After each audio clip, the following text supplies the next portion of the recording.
The crystal chandelier's light caught the diamonds dripping from every woman's neck, every woman except her. Elena's fingers tightened around the champagne flute as 300 pairs of eyes turned toward them. The room fell silent. They weren't staring at Dante Romano, the most feared Mafia boss on the East Coast. They were staring at her, the maid in a borrowed dress that probably cost more than she'd earned in her entire life. "She doesn't belong here," someone whispered, loud enough to hear. Dante's hand pressed against the small of her back, possessive and warm. "Smile, Bella," he murmured against her ear. "They're about to see exactly who you are." Elena's heart hammered. What was he planning? And why did she feel like her entire life was about to change in the next 5 minutes? This is a story that will grip you from beginning to end. If you want to know how it all started and where this is going, subscribe to the channel and leave a comment telling us where you're watching from. Every view matters. 3 weeks earlier, Elena had been invisible. That was the whole point of being a maid in Dante Romano's mansion, to blend into the marble walls, to move like a ghost through rooms filled with men who could end lives with a phone call. She scrubbed blood off bathroom tiles without asking questions. She served coffee to men with guns under their jackets. She kept her head down and her daughter safe.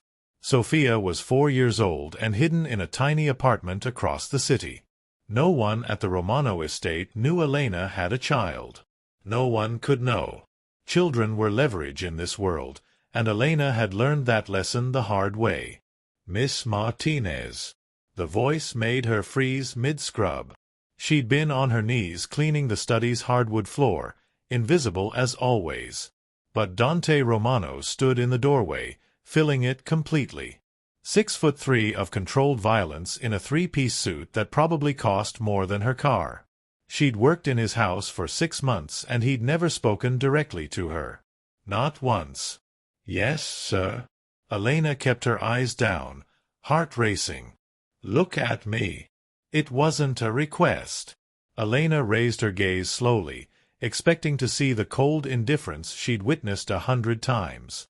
Instead, his dark eyes studied her with an intensity that made her skin burn, like he was seeing her for the first time. Like she'd suddenly become visible. "How long have you worked here?"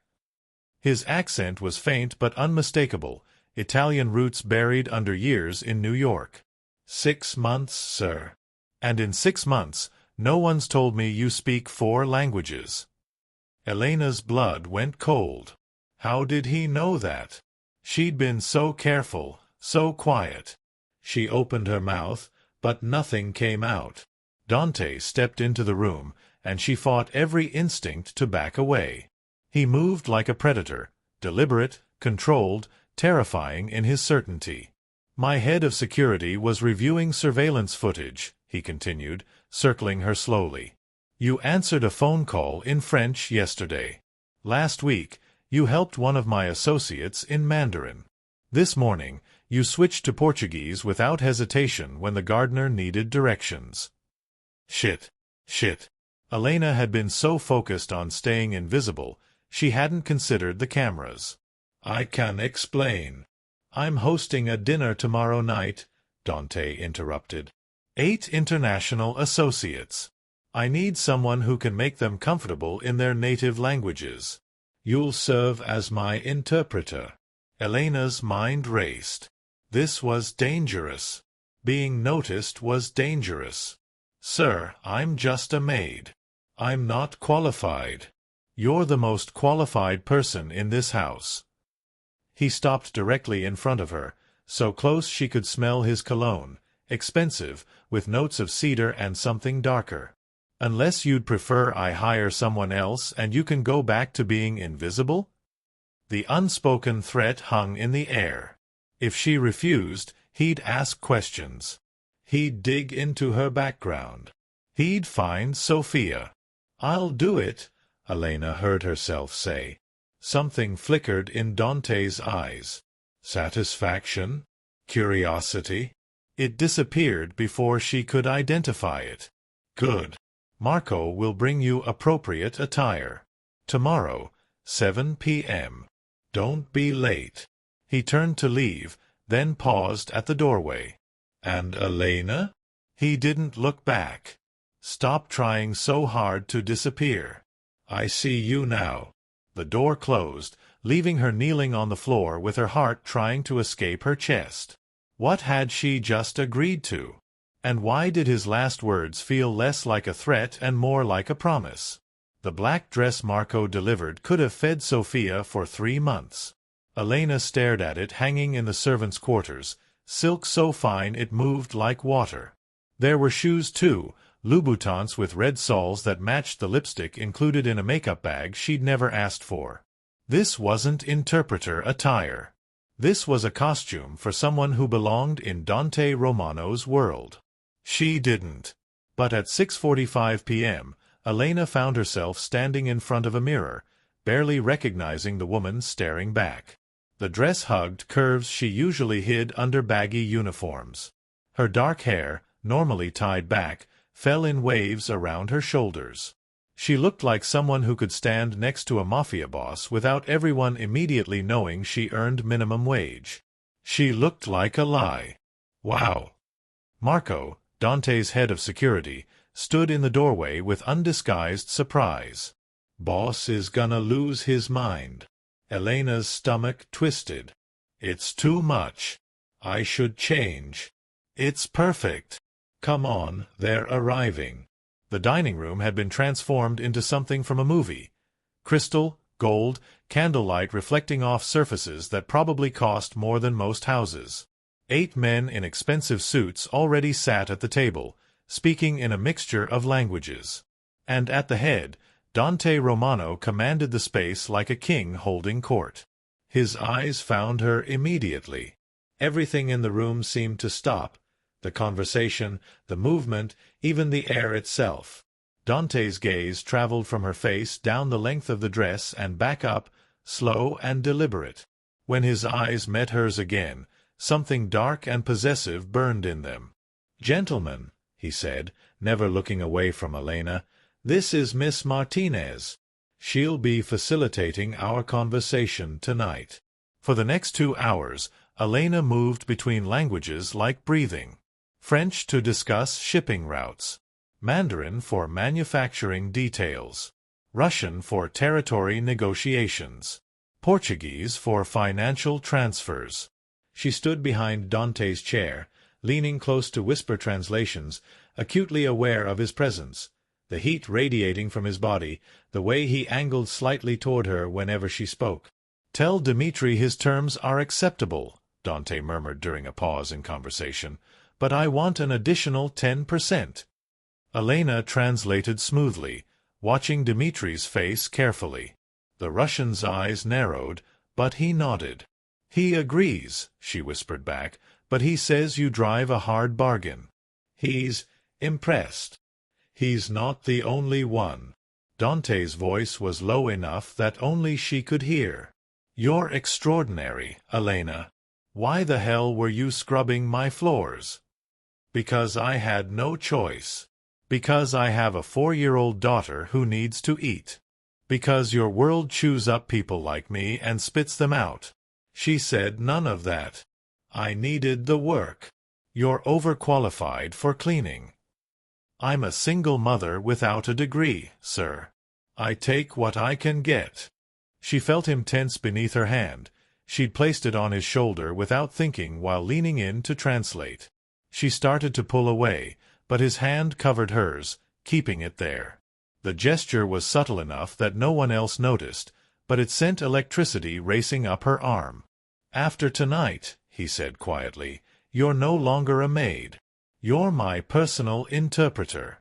Triple your current salary, and you'll accompany me to all international meetings."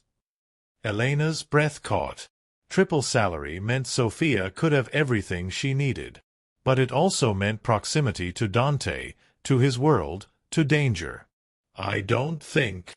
I'm not asking." The dinner ended near midnight. As the guests departed, Dante dismissed Marco and the other guards with a single gesture. Suddenly, Elena was alone with him in a room that felt impossibly smaller. "You did well tonight," Dante said, pouring 2 glasses of whiskey. He offered her one. Elena shook her head. I should go. Stay. 5 minutes. It wasn't a request, but it wasn't quite a command either. Something in between, an invitation from a man who probably didn't extend them often. Elena took the glass, their fingers brushing. The touch felt deliberate. Why did you really hide your abilities? Dante asked. I told you. The truth, Elena. She took a sip of whiskey, the burn giving her courage. Because people like me don't get noticed by people like you without consequences. Because every time I've been visible, I've gotten hurt. Because, she stopped, realizing she'd said too much. Dante moved closer, until she could see the flecks of gold in his dark eyes. Because you're hiding something. Or someone. Her heart stopped. I don't. I know about your daughter. The glass nearly slipped from Elena's hand. How? I know everything about everyone in my house. His voice was matter-of-fact, not threatening. Sophia. 4 years old.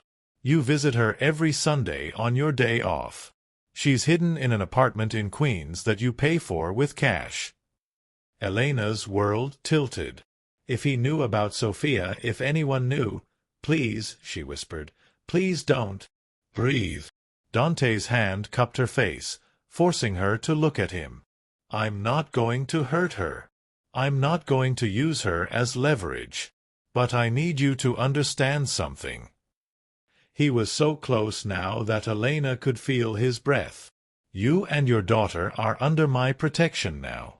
Anyone who touches either of you answers to me. Do you understand? It should have terrified her. Instead, something in her chest cracked open. Why? Because I don't like it when extraordinary things get wasted. His thumb traced her cheekbone. And you, Elena Martinez, are the most extraordinary thing I've seen in years. Before she could respond, his phone buzzed. Dante's entire demeanor changed instantly, from tender to lethal in a heartbeat. He stepped back, answering with a clipped, "What?" Whatever he heard made his jaw tighten. When? Lock it down. No one moves until I get there. He ended the call and looked at Elena with genuine regret. I have to go. Marco will take you home. We'll discuss your new position tomorrow. He was gone before Elena could process what had just happened. She stood alone in the dining room, her reflection fractured in a dozen crystal glasses, wondering if she'd just been offered salvation or signed a deal with the devil. Or maybe both. 3 days later, Dante Romano showed up at her apartment in Queens. Elena nearly dropped Sophia when she opened the door and saw him standing there, surrounded by 2 bodyguards, looking completely out of place in the narrow hallway with peeling wallpaper and a flickering light bulb. He wore jeans and a leather jacket instead of a suit, which somehow made him more dangerous. Mr. Romano. Elena instinctively moved Sophia behind her. Dante. He looked past her into the cramped studio apartment. We need to talk. I'm not scheduled to work today. This isn't about work. His eyes dropped to Sophia, who had peeked around Elena's legs. His expression softened almost imperceptibly. Hello. Sophia, who was normally shy around strangers, studied him with her big brown eyes. You're really tall. A smile ghosted across Dante's face, the first genuine one Elena had ever seen. I am. You must be Sophia. How do you know my name? Your mama works for me. Sophia's eyes widened. Are you her boss? Mama says her boss is very important. She's right. Dante looked back at Elena. Can we talk? 5 minutes. Every instinct screamed danger, but Sophia was watching, and Elena couldn't afford to show fear in front of her daughter. Sophia, go play with your dolls in the corner, baby. Once Sophia was occupied, Elena stepped into the hallway with Dante, closing the door most of the way. How did you find this address? I told you, I know everything. He pulled an envelope from his jacket. 3 months' rent, paid in advance. The landlord won't bother you any more. Elena stared at the envelope like it was a snake. I can't accept this. You already have. I paid him this morning. You can't just... She took a breath, fighting to keep her voice down. You can't buy me. I'm not buying you. I'm making sure my interpreter can focus on her job instead of worrying about eviction. Dante leaned against the wall, too casual for someone who just appended her life. There's more. Sophia needs to be somewhere safe when you're working. I've arranged for a spot in the best preschool in Manhattan. No. Elena's hands shook. No, absolutely not. You're not getting involved in my daughter's life. I already am.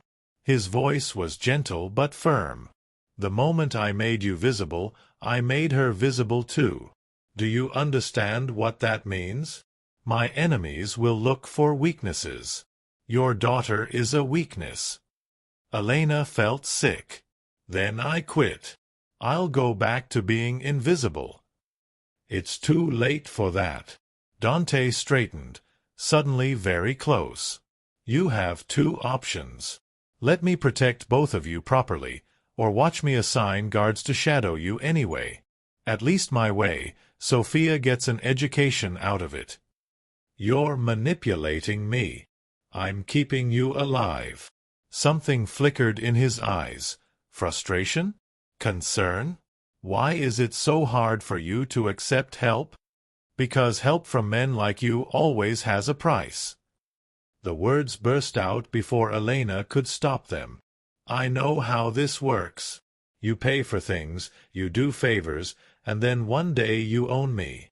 You'll want something I can't give, and when I say no, I'm not him. Elena froze. What? Whoever hurt you before?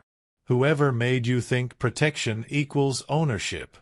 Dante's voice dropped. I'm not him. Yes, I'm dangerous. Yes, I've done terrible things. But I don't hurt women. I don't manipulate single mothers. And I sure as hell don't use children as leverage. Then what do you want? The question hung between them. Dante looked at her with an intensity that made her chest tight. I want you safe, he said finally. I want your daughter safe. I want to see what happens when someone like you doesn't have to spend every second surviving. Before Elena could respond, the apartment door swung open. Sophia stood there holding a drawing. Mama, I made a picture for you. She saw Dante and immediately offered it to him instead. This is for you. Because you're helping my mama. Dante took the crayon drawing like it was made of glass. It showed 2 stick figures, one tall, one small, both smiling. Is this us? Sophia nodded proudly. You're the big one because you're really tall. And that's me. We're friends now. Something in Dante's expression cracked. He crouched down to Sophia's level, which put him eye to eye with a 4-year-old who had no idea she was talking to one of the most dangerous men on the East Coast. Thank you, Sophia. This is the nicest thing anyone's given me in a very long time. He looked up at Elena. She's beautiful. You should be proud. Elena's throat tightened. She'd expected coldness, calculation, control. Not this tenderness from a man who supposedly had none. Say thank you to Mr. Romano, baby. You can call me Dante. He stood, carefully folding the drawing and tucking it in his jacket pocket. I have to go, but I'll see you both soon. He turned to leave, then paused. The party is in 2 weeks. High society, international guests. I need you there. As your interpreter? As my date? Elena's heart stuttered. Dante. Think about it. Marco will contact you with details. He met her eyes one last time. And Elena?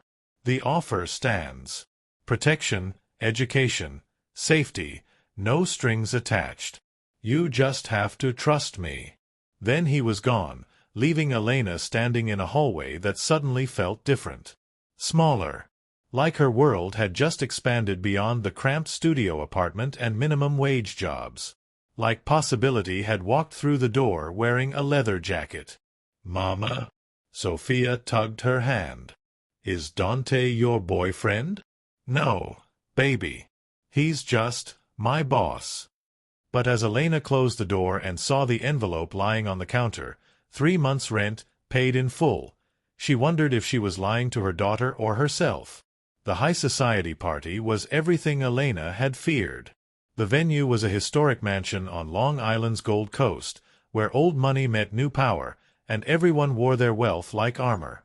Elena's dress, delivered by Marco with a note in Dante's handwriting that said simply, "Wear this," was midnight blue silk that probably cost more than her entire year's rent. Combined, she felt like an imposter. She was an imposter. Breathe. Dante's hand was steady at her back as they entered. He looked devastating in a black tuxedo, every inch the powerful man who commanded empires. You belong here as much as anyone. I clean houses for a living. You speak 4 languages and just negotiated a $3 million deal last week without breaking a sweat. He guided her through the crowd with the confidence of someone who knew everyone would move aside. You're the smartest person in this room. Act like it. The party was a blur of faces, politicians, business magnates, old families with older money. Everyone wanted Dante's attention. No one understood why he had a nobody on his arm. Dante Romano. A woman in diamonds approached, her smile razor-sharp. I didn't know you were bringing a date. Victoria. Dante's tone was polite but distant. This is Elena Martinez, my business associate. Victoria's eyes raked over Elena, calculating, dismissing. How refreshing. Where did you two meet? She works for me, Dante said simply. The implication hung in the air. Elena felt the judgment roll off Victoria in waves. Of course she works for him. What else would she be? I see. Victoria's smile turned poisonous. Well, I hope you're enjoying your evening, my dear. These events can be so overwhelming when you're not used to them. She drifted away, leaving Elena feeling exactly as invisible as she'd been scrubbing floors. Dante's hand tightened on her waist. Ignore her. She's bitter because I turned down her advances 3 years ago. She's right, though. I don't belong. Elena. He turned her to face him, oblivious to the crowd. You're better than every person in this room. They were born into money. You built yourself from nothing. That takes real strength. Before she could respond, a commotion erupted near the entrance. People were shouting in Italian, fast, angry words that most guests couldn't understand. But Elena could. What are they saying? Dante asked quietly. Elena listened, her blood running cold. It's about a shipment. Someone named Caruso is accusing someone named Vitali of stealing territory. They're threatening violence. Here. Tonight. Dante's entire demeanor changed. Where are they? Near the grand staircase. Dante, wait! But he was already moving, cutting through the crowd with deadly purpose. Elena followed, heart racing. She pushed through the gathered guests to find Dante standing between 2 men who looked seconds away from drawing weapons. One had his hand inside his jacket. The other was red-faced with rage. Gentlemen. Dante's voice cut through the tension like a blade. This is neither the time nor the place. Stay out of this, Romano, the red-faced man, Caruso, snarled in Italian. This is between Vitali and me. Anything that happens at this party becomes my business. Dante replied in flawless Italian. You're embarrassing yourselves and disrespecting our host. Walk away. Not until this bastardo admits he stole my routes. He didn't. Elena heard herself speak, in Italian, to two Mafia captains who looked like they wanted to kill each other. Every eye in the vicinity turned to her. The routes you're talking about were never yours. They belonged to the Giordano family until 6 months ago, when both of you tried to take them over. Neither of you succeeded. Silence. Then Caruso laughed, ugly and sharp. And who the hell are you? Elena lifted her chin, channeling every ounce of confidence she didn't feel. I'm the person who brokered the actual deal for those routes, with the Giordano family's lawyer, who explicitly stated that neither of your organizations would have access because you couldn't play nice.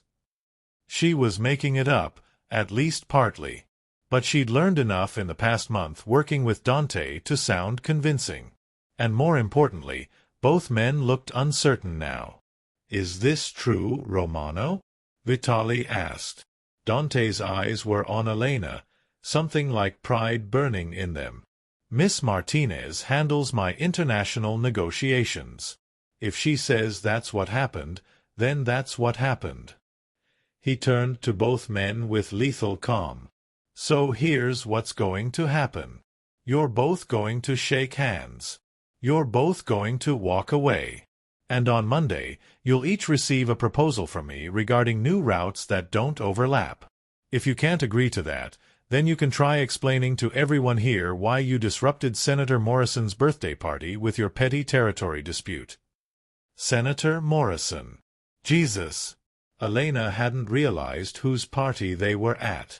Both men looked at each other, then at the crowd of powerful people watching the spectacle. Slowly, stiffly, they shook hands. We'll expect your proposal Monday, Romano, Caruso said. As they dispersed, the crowd began to murmur. Elena felt 300 pairs of eyes on her, but this time they weren't looking at the poor girl who didn't belong. They were looking at the woman who just defused a Mafia standoff in fluent Italian at a high society party. Dante took her hand and pulled her through a side door, into an empty library. The moment they were alone, he spun her around, his hands framing her face. That was the most incredible, terrifying, reckless thing I've ever seen. I know I'm sorry, I shouldn't have. You were magnificent. He kissed her. It wasn't gentle. It was months of tension, weeks of proximity, days of pretending they didn't affect each other. Elena gasped against his mouth, and Dante took the invitation, deepening the kiss until she forgot where they were, forgot the party, forgot everything except the feeling of his hands in her hair and his body pressed against hers. When they finally broke apart, both breathing hard, Dante rested his forehead against hers. I'm falling for you, he said quietly. I don't know when it started.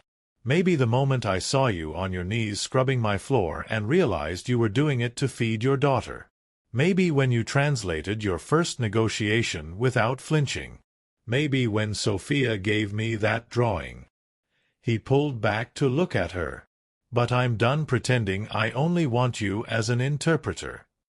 Elena's heart was trying to escape her chest. Dante, we can't. Why not? Because I'm a maid. Because your world eats people like me alive. Because I have a daughter to protect and getting involved with you puts her at even more risk.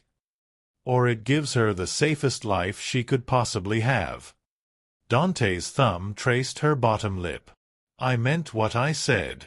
You're both under my protection. That doesn't change whether you're in my bed or not.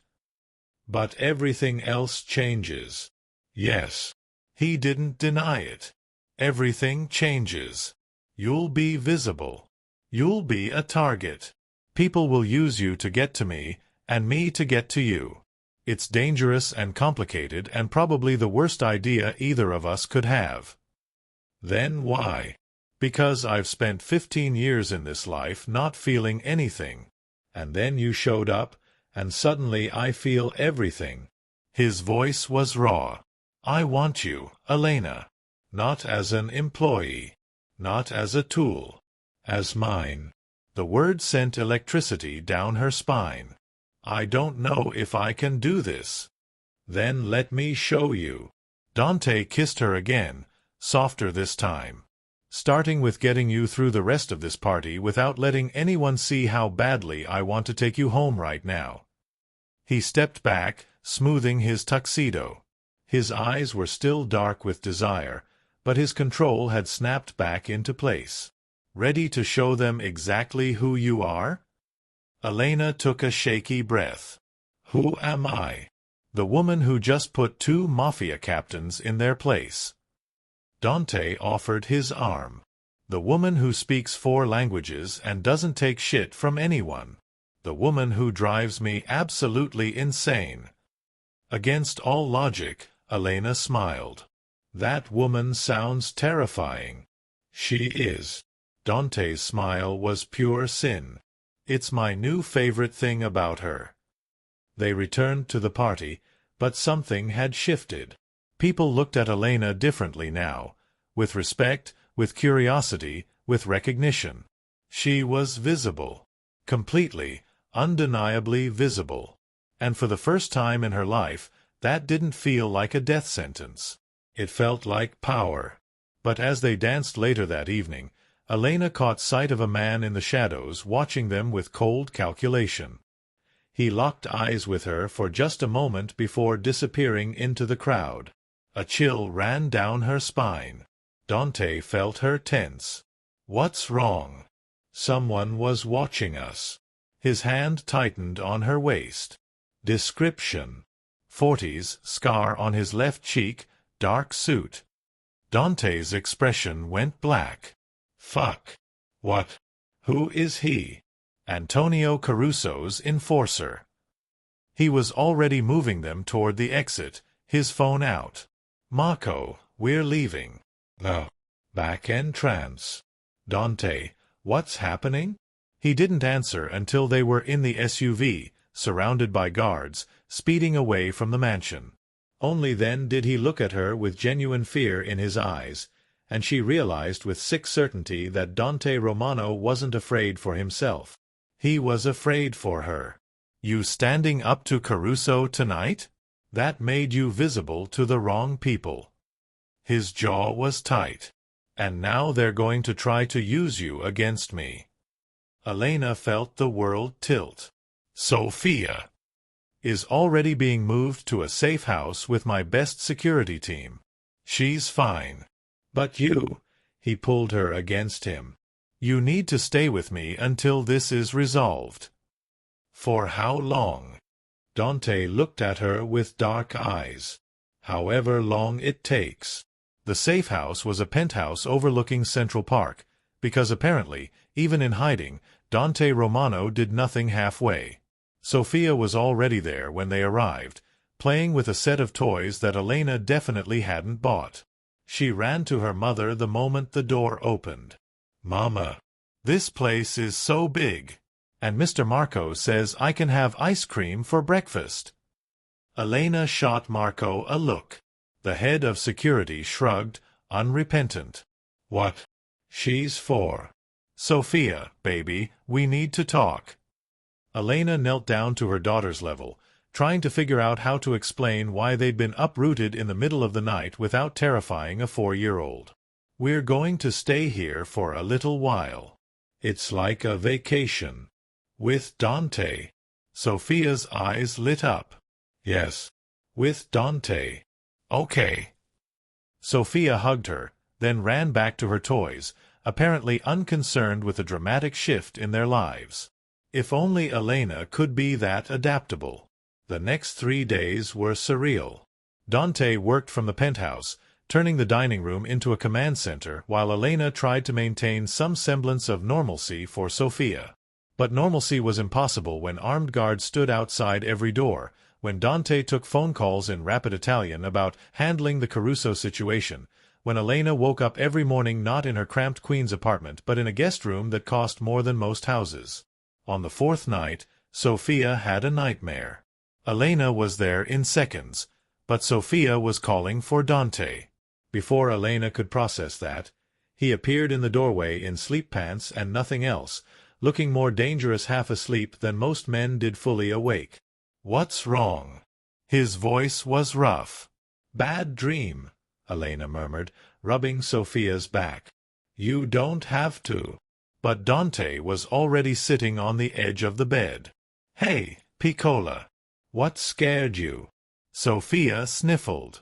"There were bad men trying to take Mama." Dante's jaw tightened. He looked at Elena, something painful crossing his face, before turning back to Sophia.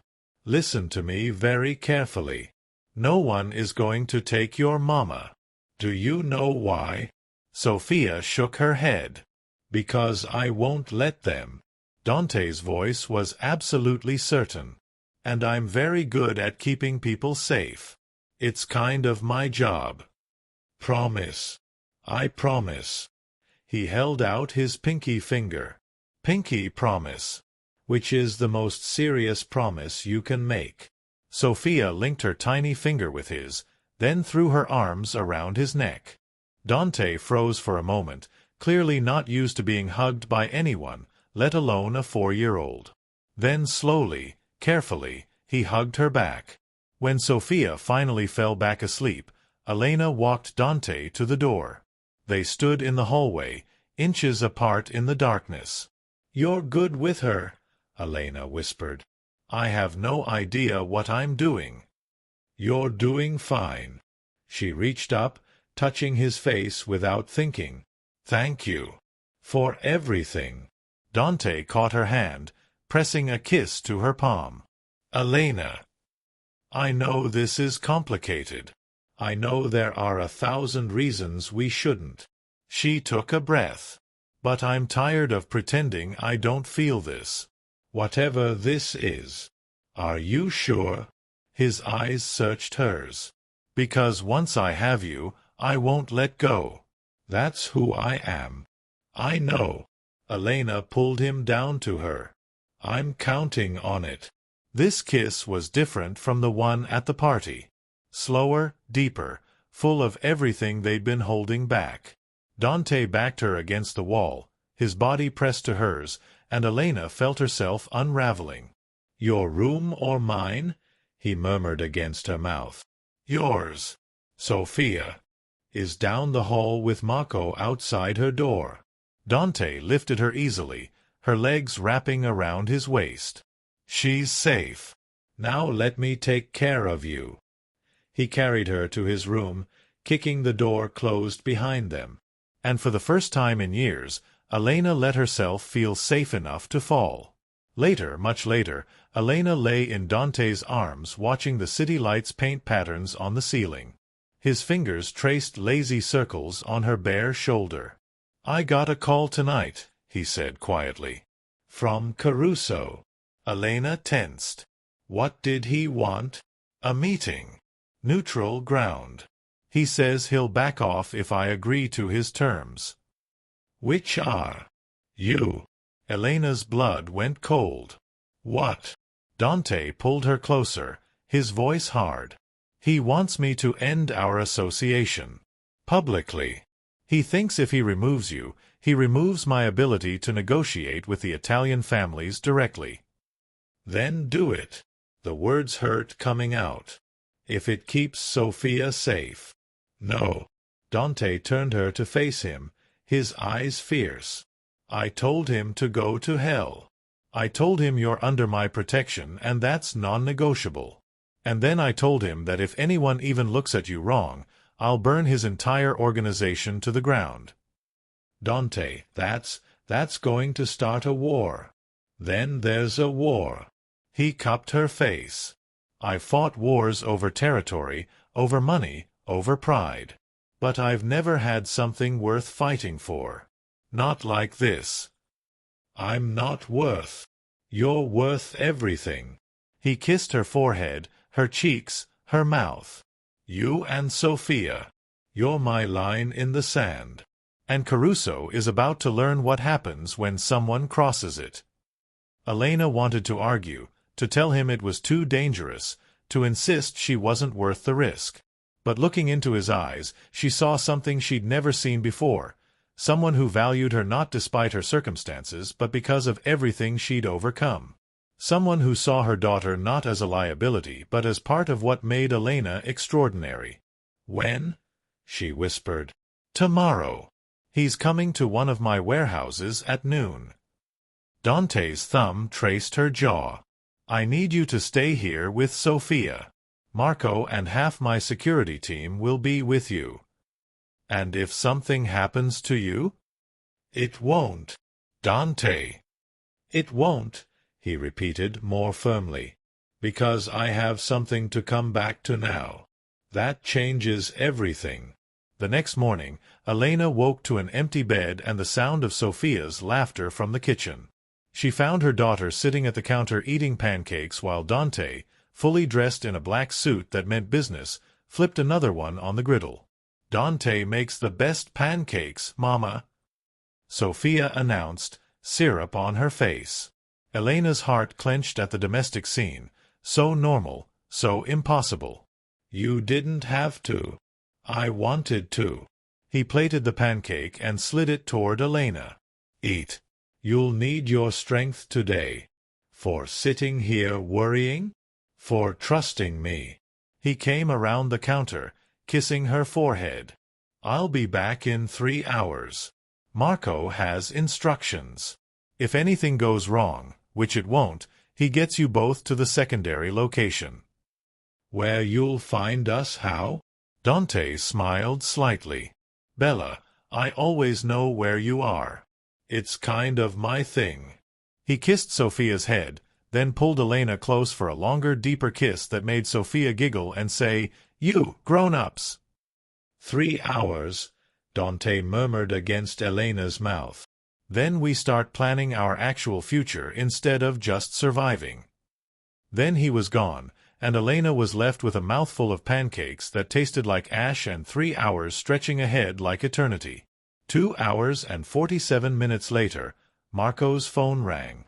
Elena knew immediately something was wrong by the way his face went blank, then furious. He answered in rapid Italian, his hand moving to his weapon. "What?" Elena demanded. "What happened?" "It was a setup. Caruso brought 30 men instead of 5.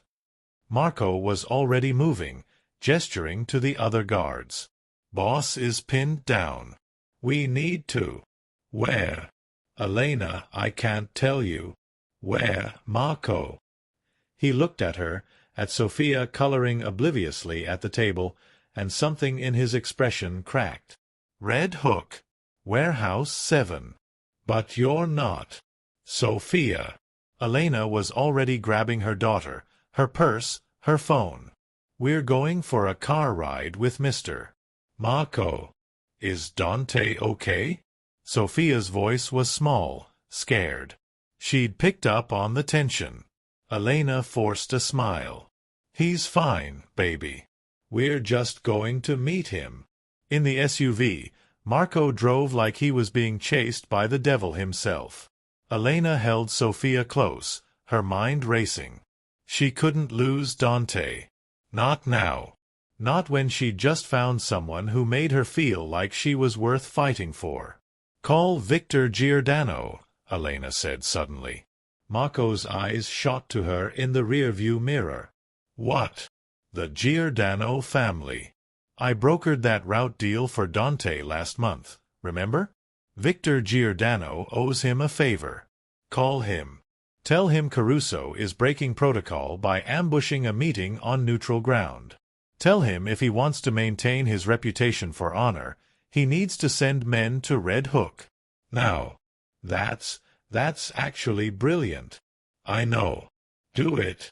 While Marco made the call, Elena held Sophia and prayed to a God she wasn't sure she believed in anymore. "Please, please let him be okay. I'll go back to being invisible.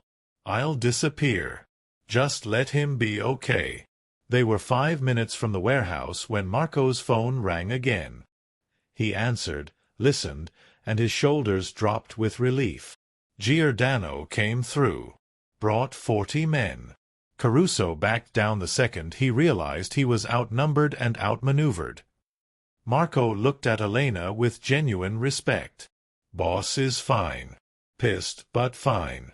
And he wants to know how the hell Giordano knew to show up. Elena exhaled for what felt like the first time in an hour. Tell him his interpreter is very good at her job. When they arrived at the warehouse, it was over. Men in expensive suits stood around looking tense but holstering weapons. And in the center, talking to an older man with silver hair, Victor Giordano himself, stood Dante. He looked up as their SUV pulled in. For a moment, he just stared. Then he was moving, crossing the distance in long strides, and Elena barely had time to hand Sofia to Marco before Dante had her in his arms. "What the hell are you doing here?" His voice was rough. "I told you to stay. I saved your life." Elena pulled back to glare at him. "You're welcome." She called in Giordano, Marco supplied helpfully. "It was pretty badass." Dante looked at Elena with an expression she couldn't quite read. Fury, awe, fear, pride, all mixed together. "You could have been killed. So could you." Elena touched his face, checking for injuries. "Are you hurt?" "No." "But you—" He kissed her hard, desperately, right there in front of 40 Maid men and God and everyone. When he pulled back, his forehead rested against hers. "Don't ever do that again. Don't ever make me have to." "Excuse me." Victor Giordano approached with an amused expression. "Is this the famous Miss Martinez? The one who brokered our deal?" Dante kept one arm around Elena as he turned. "Victor, this is Elena. My—" He paused, then smiled slightly. "My everything." Elena's heart stopped. Victor laughed. "Well, your everything just prevented a very messy situation." Caruso knew he couldn't win a fight with both Romano and Giordano forces combined. He looked at Elena with approval. "Smart thinking, young lady. You ever need a job, you come find me." "She has a job," Dante said firmly, pulling her closer. "With me. Permanently." Victor raised his hands in surrender. "Just saying, you've got a sharp one here. Don't fuck it up, Romano." "I don't plan to." As Victor and his men departed, and Caruso skulked away with his tail between his legs, Sofia finally wiggled free from Marco and ran to Dante. "You're okay." She hugged his legs. "I was scared, but Mama said you were fine." Dante scooped her up easily. "I'm fine, Piccola. Thanks to your mama." He looked at Elena over Sofia's head. "Always thanks to your mama." Elena felt tears prick her eyes. This man, this dangerous, powerful, supposedly heartless mafia boss, was standing in a warehouse holding her daughter like she was made of glass while looking at Elena like she'd hung the moon. "I love you," Elena heard herself say. "I don't know when it happened or how it happened, but I love you." Dante's entire expression transformed. He set Sofia down gently, then crossed to Elena and kissed her so thoroughly that someone in the background wolf whistled. "I love you too," he murmured against her lips. "And I'm going to spend the rest of my life making sure you never regret saying that." "You, more kissing," Sofia complained, but she was giggling. Marco cleared his throat. "Boss, we should probably get everyone out of here before the cops show up." "Right." Dante took Elena's hand, then Sofia's, linking all three of them together. "Let's go home." "To the penthouse?" Sofia asked.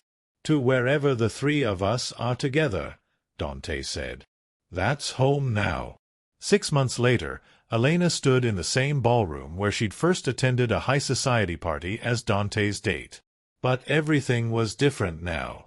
She wore a ring on her left hand, an obscenely large diamond that Dante had presented to her on one knee in front of Sofia, who'd screamed, "Say yes, Mama!" before he'd even finished asking.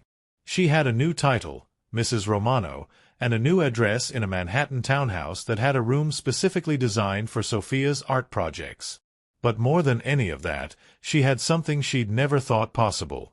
Safety. Real, bone-deep safety. The knowledge that she and Sophia were protected not just by armed guards and legal documents, but by a man who'd go to war for them without hesitation. "You're thinking too loud," Dante murmured, appearing at her elbow with 2 champagne flutes. He handed her one, his other arm sliding around her waist. "What's going through that brilliant head of yours?" "Just remembering the last time we were here." Elena leaned into him. "When I was terrified and felt like I didn't belong." "And now?" Elena looked around the ballroom, at the politicians and business magnates and old money families who now nodded respectfully when she passed. At Victoria, who'd tried to dismiss her, now avoiding eye contact. At the women who asked her advice on international negotiations, and the men who'd learned not to underestimate the quiet woman who spoke 4 languages. "Now I know I belong anywhere I choose to be." She looked up at Dante. "Because you taught me that belonging isn't about where you came from. It's about owning who you are." Dante's smile was pure warmth. "You're going to make me insufferably arrogant if you keep saying things like that." "Too late. You already are." "Mrs. Romano." Sophia's voice cut through the crowd. Elena's mother, who'd flown in from Arizona and still couldn't believe her daughter had married a Mafia boss, was trying to keep up as Sophia ran over in her flower girl dress from the wedding earlier. "The photographer wants more pictures." "Then we better not keep him waiting." Dante scooped Sophia up, making her squeal. "Come on, both my girls. Let's go show them what a real family looks like." As they posed for photos, Dante in his tuxedo, Elena in her wedding dress, Sophia between them grinning with a missing front tooth, Elena caught their reflection in one of the ballroom's massive mirrors.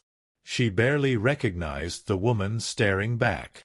Not because she looked different, but because she looked free, unburdened by fear and poverty and the constant weight of survival. She looked like someone who knew her worth, like someone who belonged. "I have something for you," Dante whispered later, when they'd escaped to a quiet corner. He pulled a folded piece of paper from his jacket. Elena opened it carefully. It was Sophia's drawing, the one she'd given him months ago, of the 2 stick figures holding hands. Dante had had it professionally framed. "I carry it everywhere," he admitted. "Whenever I have to make hard decisions, I look at it and remember what I'm fighting for." Elena's eyes filled with tears. "You're going to ruin my makeup." "I'll buy you more." He wiped her tears with his thumbs. "I love you, Elena Romano. Thank you for taking a chance on a dangerous man with a terrible reputation and a warehouse full of problems." "Thank you for seeing me," Elena whispered back. "When I was invisible." "You were never invisible." Dante kissed her forehead, her cheeks, her lips. "You were just waiting for someone worth being visible for." From across the ballroom, Sophia called out, "Mama!" "Dante, they're cutting the cake." "Coming, baby." Elena called back. She looked at her husband, and smiled. "Ready." "With you."